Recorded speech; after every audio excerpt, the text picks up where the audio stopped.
Good morning. Welcome. We are so excited to see you all here and have a chance to connect with you, have you connect with each other. Please feel free to say hi because everybody has the same goals in mind for this work. Before we kick off the presentations and panels for today, I want to recognize my colleagues from the Community Foundation for Southeast Michigan. Am I standing too close to the mic, do you think? Okay. So first I want to introduce our president and CEO, Rick DeVore. Say hi, Rick. And I really want to thank you for the incredible leadership the Community Foundation took this on when it is, outside of our region. We are statewide, but our amazing partners, which I'll get to later, other funding partners, really have helped us along the way. So thank you, Rick. I also want to thank our finance and legal teams and our communications colleagues too, all of whom can't be here, but they really have worked hard to make this all work. So thank you. I also want to recognize another key partner, that's the Michigan Health and Hospital Association. They're also throughout the room, but also at these two tables. It's been really wonderful to get to know the MHA even more closely than we did in the beginning. We started talking a long time ago, I would say, and it was through our Michigan Opioid Partnership funders that we really connected, and now we have weekly calls on strategy, and it's been a true pleasure. Yeah, thanks.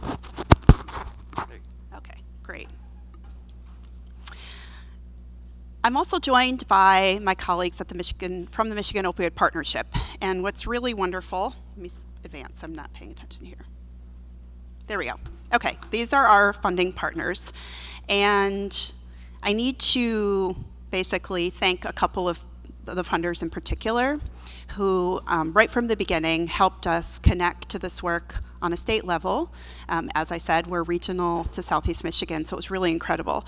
So Blue Cross Blue Shield of Michigan, Blue Cross Blue Shield of Michigan Foundation, and the Michigan Health Endowment Fund were key in the initial birthing of this work, so thank you to my partners there. And I want to recognize the Michigan Opioid Partnership's co-chairs.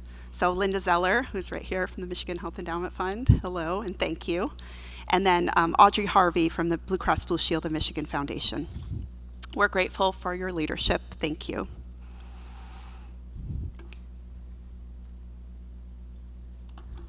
So, what have we been doing? Thanks to MDHHS, the state funding, it's been incredible. We've made wonderful strides in the work. We've granted over $7 million to date to support hospitals, jails, community foundations, and nonprofits.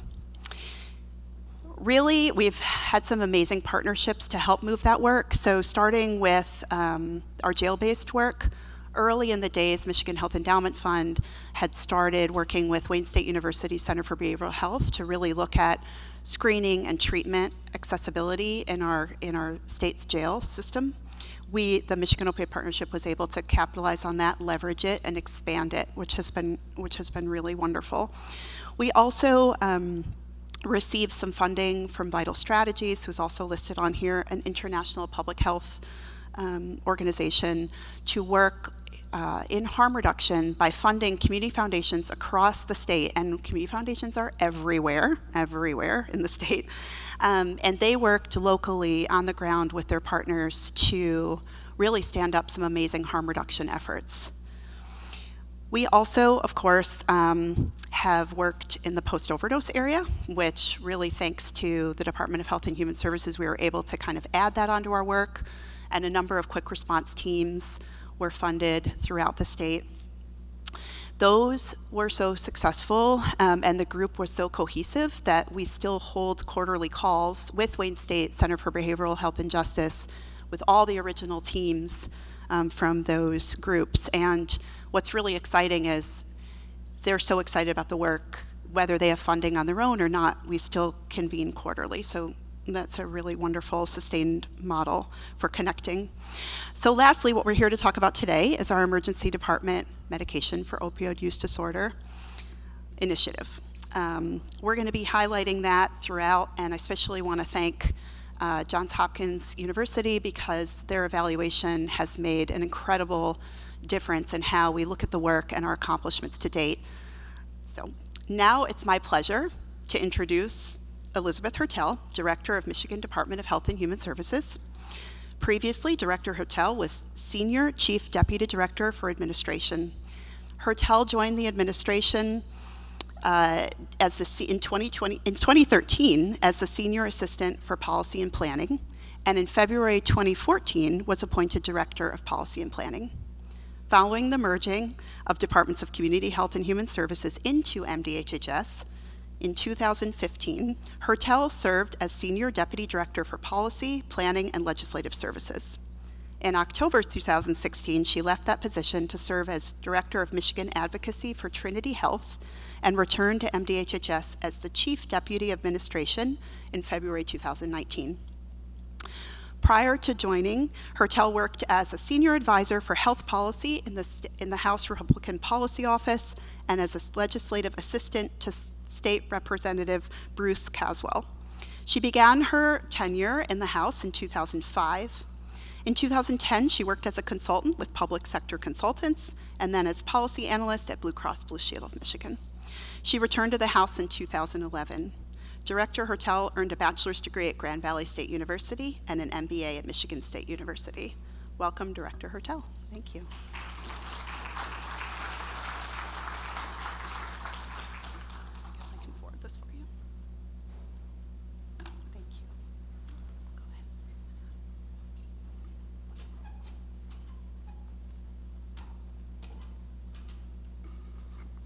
Good morning, everybody. It's pretty good, especially for everyone being in the back rows, just like in school. It's really early on Monday, so congratulations to you all for making it, and me too. I'd like to say thank you very much for inviting me to open the symposium today and to reflect on what we've accomplished and what we must continue to do to increase access to treatment for individuals with opioid use disorders. All of us know opioid use continues to be a challenge faced by states across the country, and Michigan is no exception. We were proud to partner with all of you, including the Foundation, to join what became the Michigan Opioid Partnership in 2018, award funding to the Community Foundation for Southeast Michigan for this work, and support the Emergency Department Medication for Opioid Use Disorder initiative. And like all of you, the governor and our department remain committed to reducing opioid use and deaths in Michigan, making sure that individuals with opioid use disorder, providers, and community organizations have the services and resources they need, and to build a continuum of care and supports that include prevention, harm reduction, treatment, and recovery supports. This work is not easy, but it is made easier by having a network of strong public and private partners working together in evidence-based treatment programs. Looking back at some of the progress that we have made in Michigan as a collaborative and through this initiative, in 2019, state opioid response grant funding was awarded to the foundation to support innovative, evidence-based treatment programs for people with opioid use disorders.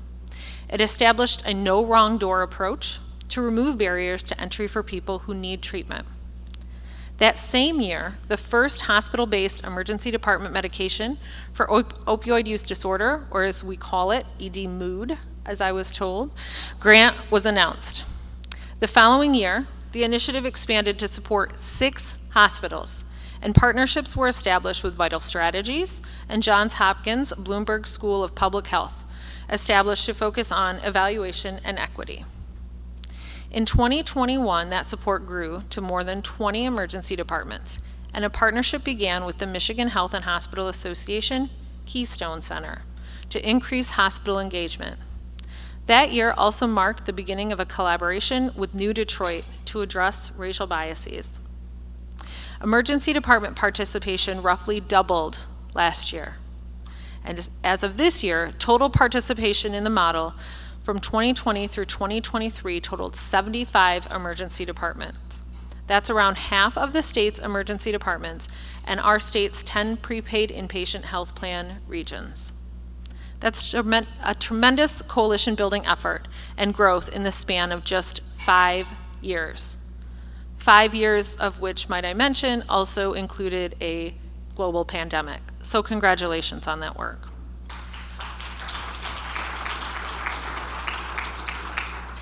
At the same time, our department has been collaborating with many of you and other partners to advocate and support for additional investments and programs that align with the goals of this partnership initiative and our state strategy, and working through the distribution of opioid settlement dollars for a series of settlements.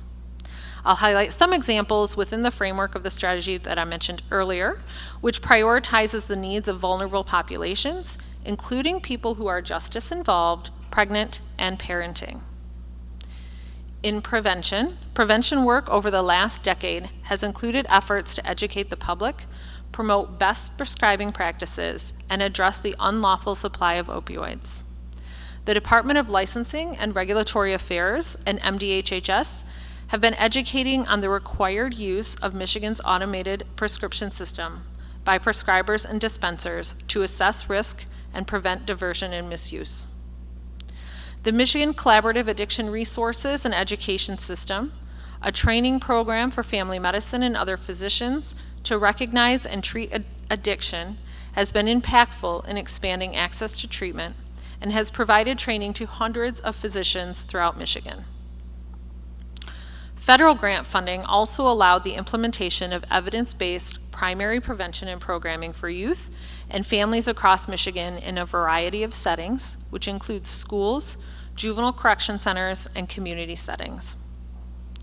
Settlement funds allow us to expand this prevention work, and the fiscal year 2023 spend plan for those dollars includes primary, secondary, and tertiary prevention efforts administered through our MDHHS Injury and Violence Prevention section in public health.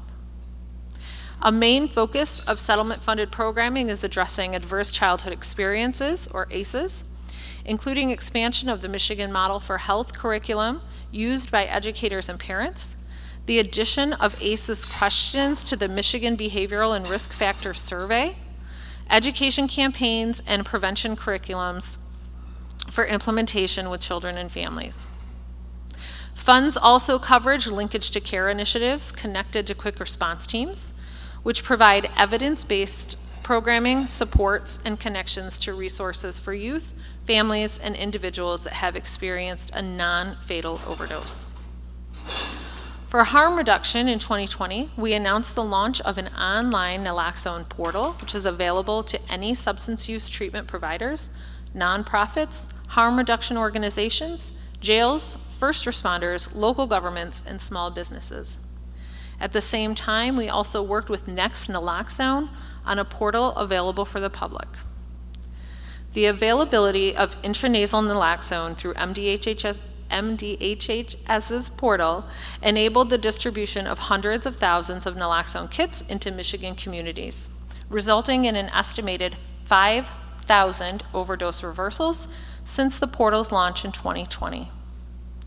Thanks to funding from Vital Strategies in 2021, our department partnered with emergency medical service providers to launch a Leave Behind naloxone program that equips emergency services with naloxone to leave behind with a patient, family, and friends or bystanders at the scene of a non-fatal overdose. This was introduced in 4 counties with some of the highest rates of fatal overdose at the time, which include Wayne, Macomb, St. Clair, and Wexford. A few months later, we announced a partnership with the Michigan Veterans Affairs Agency and EMS to provide veterans with resources through the EMS Leave Behind naloxone program. This fiscal year, funding for continued support for the naloxone portal and syringe service program operations exists. In treatment, the availability of the Healthy Michigan Plan through Medicaid expansion in 2014 has allowed for more individuals to be served under Medicaid and receive substance use disorder services they would otherwise not be covered for or would need to be funded through other funding sources. In 2021, the department continued to expand the opioid health home model to new prepaid inpatient health plan regions. This provides a higher level of care management for qualifying in individuals with opioid use disorder and co-occurring diagnoses. It also offers a sustainable mechanism to reimburse for services that help individuals reach long-term recovery, such as increased care coordination, care management, and community supports. 2020, MDHHS implemented the opioid home health model in prepaid inpatient health plan regions 1, 2, 4, and 9. No, I don't know what those are off the top of my head, but we can easily look them up. In 2021, we entered the department, partnered with the prepaid PIHP regions 6, 7, and 10 to continue expansion of the health homes model. For individuals who are in jail or prison immediately after release, a person is as much as 40 times more likely to die from an overdose. So we've been working to expand this model treatment in jails and prisons and improve connections to the community after release. The department has implemented efforts to support workforce development to increase access to services, and the current year budget includes direct care wage increases and loan repayment programs for behavioral health professionals. In recovery support, our current fiscal year budget included $7.6 million in funding for recovery community organization grants, improved access to recovery housing, and additional resources and services to support individuals who are in recovery. In addition to developing our fiscal year 24 spend plan, which should include additional investment to support opioid strategy moving forward, we've been working on a website dedicated to keeping our stakeholders up to date on the opioid settlements and guidance. This will include an overview and status of all the settlements, resources to support implementation of local opioid abatement strategies, allowable uses for funds and resources to help in the creation of strategies and spend plans, a request form for accessing no-cost technical assistance for local governments, a detailed description of state opioid abatement investments, program monitoring and evaluation dashboard for state initiatives, and information on equity-specific investments and equity considerations in all investments. Before this goes live, however, if you are interested or have a coalition of local governments or other organizations who have settlement dollars and are looking for a way to partner together for more of an impact on those funds, just let us know and we can help provide facilitation and technical support right here and now. This progress could only have been achieved by our work together, and while we know there is so much more work to do to continue to improve paths to successful recovery, it's always important to take a moment to reflect on where we've been and where we are today, as we look to the next steps and future of our response. And emergency departments will remain important access points for treating people with opioid use disorder and to connecting people to additional care and services. To everyone in this room, from community foundations and organizations to healthcare providers and payers, thank you for everything that you do. Thank you for being part of this model initiative and for participating today. You are critical partners in overcoming Michigan's opioid public health crisis. So on behalf of Governor Whitmer and our entire department, we look forward to continuing to working with you. Thank you.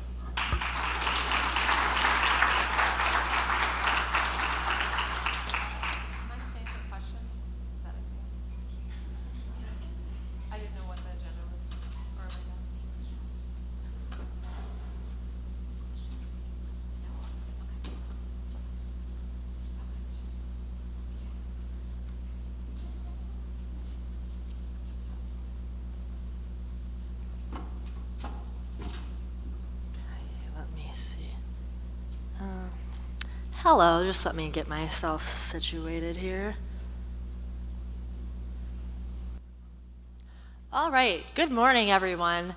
Thank you, Director Hertel, for joining us in this celebration today of the great strides we made toward more person-centered care for opioid use disorder through our ED MOUD program. Today's celebration is a culmination of several years of collaboration among everyone in this room to bring an evidence-based approach to treat opioid use disorder, prevent overdose, and sustain recovery. We appreciate the state of Michigan's ongoing commitment to amplifying this work and supporting medication for opioid use disorder as a necessary treatment option for opioid use disorder patients. For those of you who don't know me, I'm Sarah Scranton, the Vice President of Safety and Quality at the Michigan Health and Hospital Association and the Executive Director of the MHA Keystone Center.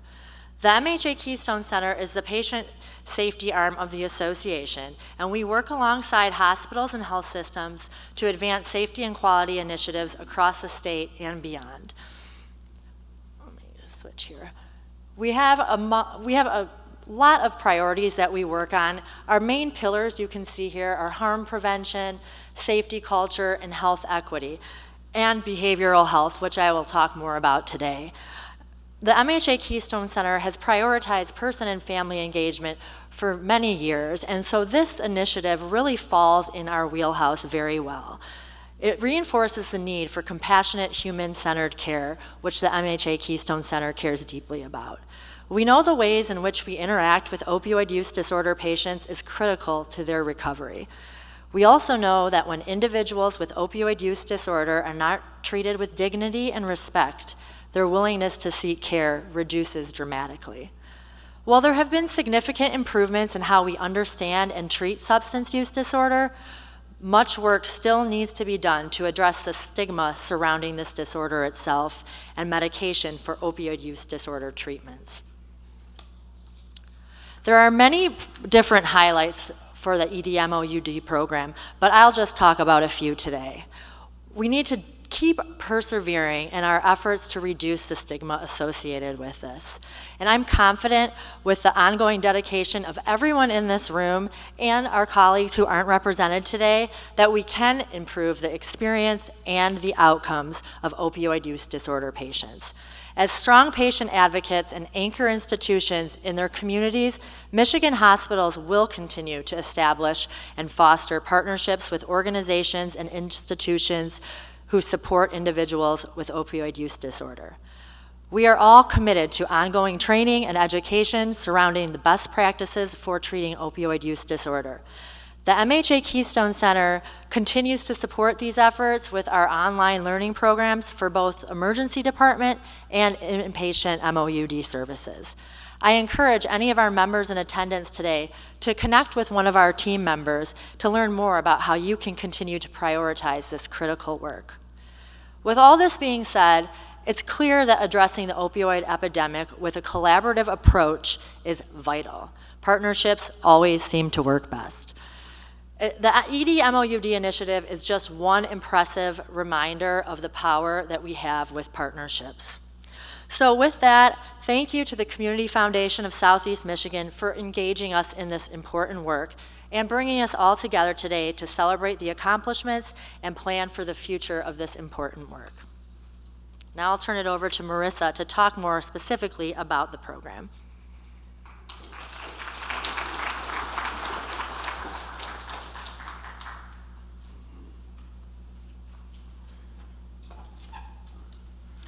Well, hello. I think most of you know me. My name is Marissa Natzke. I'm a senior project manager at the Community Foundation for Southeast Michigan, and I help to lead the ED MOUD initiative alongside Emily Angel, who is my colleague, also a project manager, and Sarah Wedepohl, of course. So I just want to take a couple of minutes to go ahead and remind everyone what this initiative has been aiming to accomplish, and then talk a little bit about impact. So first things first. So for those of you who aren't familiar, the ED MOUD initiative really has two components to it. So the way we've organized it is to have a grant program and a technical assistance program. So for the grant program, the hospitals that participate are asked to follow a work plan made up of 5 objectives or milestones, which I'll talk about more later. And the technical assistance program is free TA to anybody in Michigan, any hospital in Michigan who wants to do this work. And it's led by a group of 9 different emergency medicine providers who are, most of whom are in the room today, and some of which you'll be hearing from later during the panels and presentations. But the goal overall with the grants and the TA is to improve access to MOUD throughout the state and to improve that connection to care that happens when patients leave the emergency department. So really, we love this graphic. It's about changing the patient experience. I know many of you have seen it before. But really what we're trying to do is that we want patients to be identified and treated with respect and dignity as someone with a chronic disease when they're in the emergency department. And so part of that is offering medication if they're interested and if it's applicable, and then again, making sure there's that warm handoff to care as they leave to go back in the community. So as the director mentioned, we're really proud to say that we started out the first grant year with about 6 hospitals doing this work, and we're really proud to say that we have engaged half the hospitals in the state at this point, and they've participated in the grant program in TA. So as she mentioned, that spreads across the state, all 10 prepaid inpatient health plan regions. Representatives from across the state are here today as well. So that's really a testament to the work that you all have been doing that's really made Michigan a leader in this space. So thank you. So impact. We definitely want to talk about impact. It's not just about the number of hospitals that are participating, of course. It's also about, what's happening with patient care and the treatment landscape. So as was mentioned, we are very lucky and grateful to have in-kind evaluation support from Johns Hopkins Bloomberg School of Public Health and Vital Strategies. So the first evaluation came out last year, and it looked at 21 hospitals between October of 2020 to September of 2021. And 21 hospitals were participating in that grant year. And it looked at impact and also facilitators and barriers of doing this work. And so overall, every hospital that participated ended up seeing that greater provision of buprenorphine inductions and prescriptions occurred in the emergency department.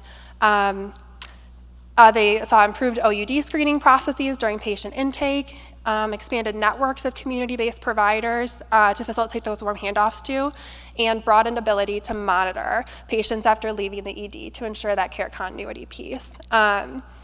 So we're also very excited to say that they're working on their second evaluation. And they were kind enough to give us some preliminary findings. That evaluation isn't complete yet, but in your welcome packets, you'll see some more detailed findings and results that we're seeing come out. But one that we wanted to share right now is that, as I mentioned earlier, hospitals who participate in this grant program are asked to follow a work plan. And so there are 5 milestones, and the first one is just a pre-implementation survey. And then milestones 2, 3, and 4 focus on implementing protocols to identify patients, again, initiate medication, and then provide that warm handoff. And then milestone 5 really focuses on sustainability planning and data collection. So not surprisingly, what the results are already starting to show are that the hospitals who completed more milestones are also more likely to establish MOUD as a standard of care and see improvements in patient care. And so some of those statistics are on the slide, but they're also, again, in your welcome packet. Okay, and then so as the director also mentioned, we did conduct a racial equity pilot training. So the other evaluation that Hopkins and Vital are working on looks at this training, this pilot training. So as many of you already know, there are devastating racial disparities in the state of Michigan in the OUD treatment landscape. And so to help address these disparities, Vital Strategies and the Community Foundation partnered with New Detroit, which is a racial justice organization in the city of Detroit. And the goal was to modify and create a special version of their existing training, which is called Just Care for the healthcare industry. And the very specialized version was focusing on providing education on racial bias concepts, the historical mistreatment of Black patients in medicine, and disparities in OUD treatment and outcomes. So last October, they conducted a pilot of this training that, again, Hopkins is working on evaluating, and it looked at 25 emergency medicine providers who went through this training. And so while 25 is it's a really small sample size, and it's hard to see statistical significance with those results, what we do see is that in the pre and post assessments, it looks like each provider did appear to change some of their beliefs and became more knowledgeable about key concepts and disparities. So I know that was really high level. If you want to dive deeper into anything that we talked about, I really encourage you to visit our website, sign up for our newsletter, and read our impact stories.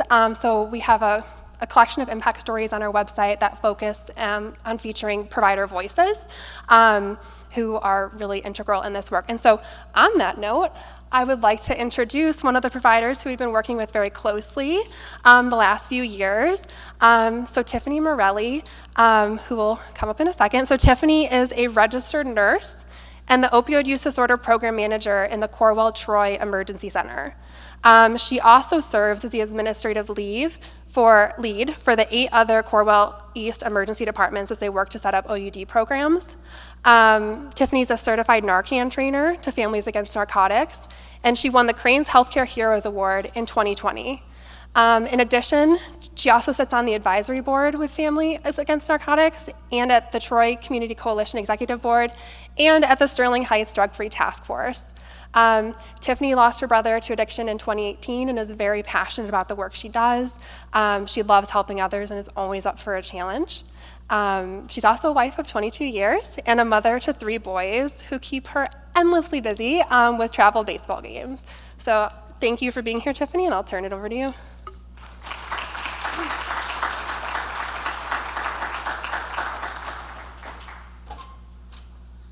All right. Good morning, everybody.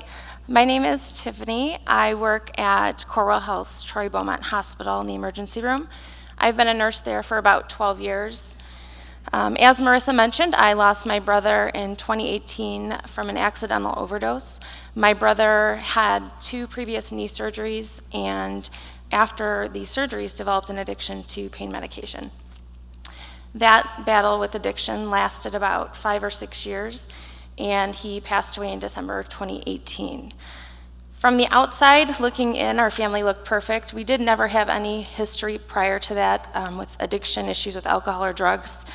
And it just goes to show you that, without even histories, it can happen to anybody. As they say, addiction does not discriminate. And so part of my job in the emergency center with the program that we're doing is also providing a lot of education to families and staff that I work with that this can affect anybody at any time in their life. I kind of had a collage of pictures up there. My brother, are you able to go back? Oh, perfect. The green? There. Okay. So that's my brother and his daughter in the top. And, as I mentioned, he, from the outside looking in, he had a great job.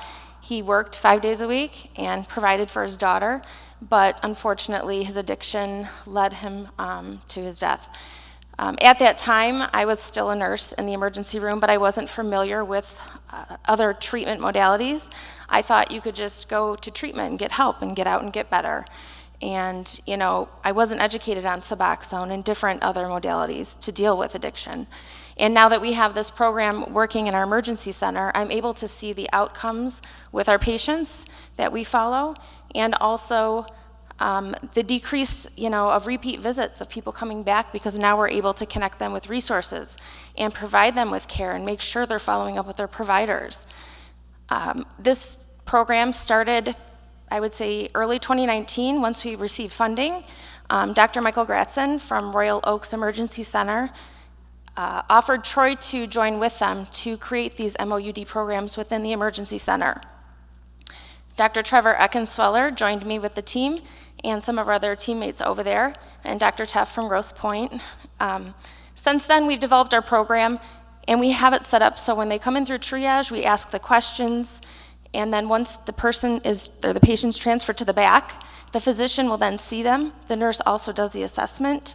A consult is placed with social work, and then it triggers for opiate use disorder, which will then notify the OUD team within the emergency center.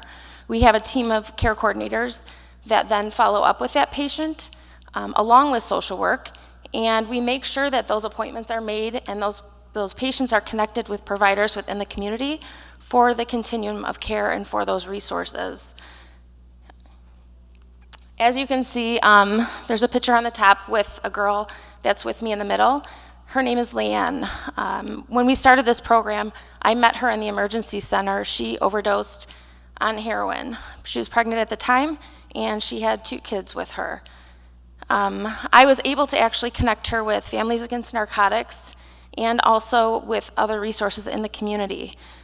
Leanne didn't really have a support system. Most people that come in, they've kind of burned all those bridges and don't have support. Especially being a mom with kids, they can't just go into treatment because they have to worry about their kids. And so with Leanne, I was able to help get her into treatment, and my husband and I took in her 2 kids with us for over a year, which are the 2 kids in the top corner. But the kids are back home with their mom, and mom is doing great. But it just shows you that with that extra support and guidance, that there is a way to beat that addiction, with the help with other people. It takes a village, as they say. So you can go on to the next slide. Sorry, I'll hurry up. So at Troy, we average around 50 to 60 consults just for OUD per month, and we place about 30 to 40% of them. We're able to connect with services, which is awesome. Prior to this, it was a hit or miss. It's, depending on when social work would see them. And so with this initiative with the program, we've been able to help all these patients. Averaging Narcan kits, we've given out between 30 to 50 a month. With the free intranasal Narcan kits we send home with the patients. Those are just some of the numbers that we've had from our data and stuff. The last slide we have is Dr. Eckensweller and Dr. Gratzen, who have been very instrumental in running these programs. It is very crucial to have a physician lead with these programs. I know in the emergency center, with rolling this out, we had 99% of our physicians ex-waivered within 2 months at Troy, and the other hospitals working on that as well. And without that physician lead, for prescribing and stuff, because a lot of the ED physicians aren't used to prescribing all these medications, and so with them being able to call, Dr. Eckensweller or Dr. Gratzen for guidelines and guidance, it's been very successful. So I just want to say thank you to Community Foundations for everything you've done, and hopefully we're able to find some new projects to work with you guys and expand not just opiates, but hopefully other substances as well. If you guys have any questions too, you can always reach out to one of the 2 physicians that can help if you have any questions on setting up the programs or running them. All right, thank you.